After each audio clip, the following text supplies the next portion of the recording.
كمل كلام على أبرز الكليشيهات في السينما المصرية، والنهاردة بقى هتكلم عن الكليشيه الأصعب والأكثر حساسية، وهو شخصية الملتحي.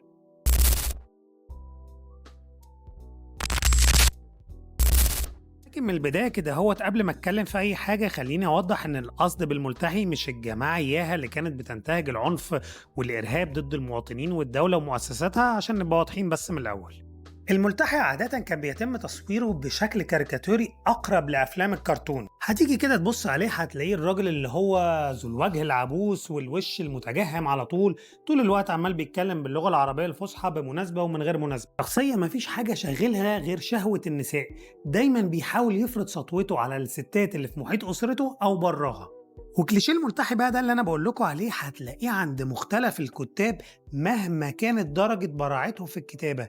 وده بقى يوصلنا لاستنتاج منطقي بان الموضوع كان مقصود وممنهج من اجهزة الدولة في الوقت دوت. ايه بقى الوقت اللي بنتكلم عليه دوت؟ هو وقت الصدام مع الجماعات المسلحة اياها اللي احنا عارفينها. الصدام اللي هو بدأ كده مع نهاية فترة الثمانينات واستمر ووصل لشكل دموي جدا في فترة التسعينات.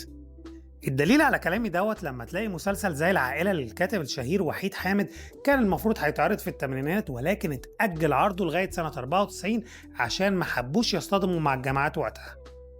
نفس الكلام دوت حصل مع فيلم الملائكة لا تسكن الأرض للفنان ممدوح عبد العليم، اللي انتهى من تصوير الفيلم سنة 87 ولكن الفيلم لم يعرض في السينما غير سنة 95 لأن الأجهزة الأمنية وقتها مرضتش إنها تصطدم مع الجماعات.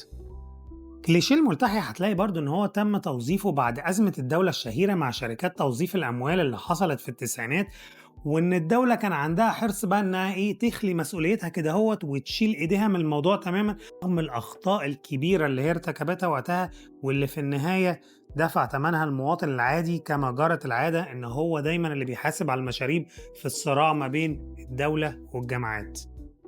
كليشيه الملتحي هتلاقيه بدأ يتراجع كده في السنوات الأخيرة مع وجود نوع من المصالح المشتركة ما بين أجهزة الدولة وبعض المنتمين للتيارات الدينية، وفي نفس الوقت بدأ يبقى فيه حالة عدم تقبل نسبة كبيرة من المشاهدين لفكرة تكرار الكليشيه بتاع الملتحي.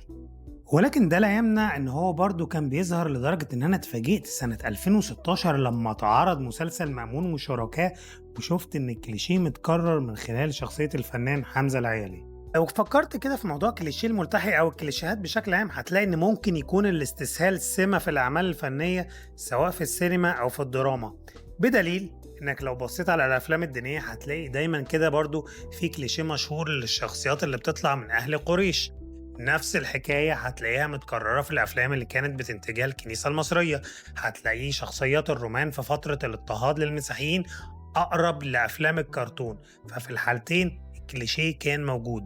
في النهاية كل اللي أقدر أقوله إن أي فئة في المجتمع فيها الصادق والمنافق، الصالح والطالح، التعميم والتنميط هو المشكلة في الحالة ديت. فرأيكم انتوا ايه أبرز شخصية اتقدمت للملتحي خارج الكليشيه اللي اتكلمت عليه؟ مستني رأيكم.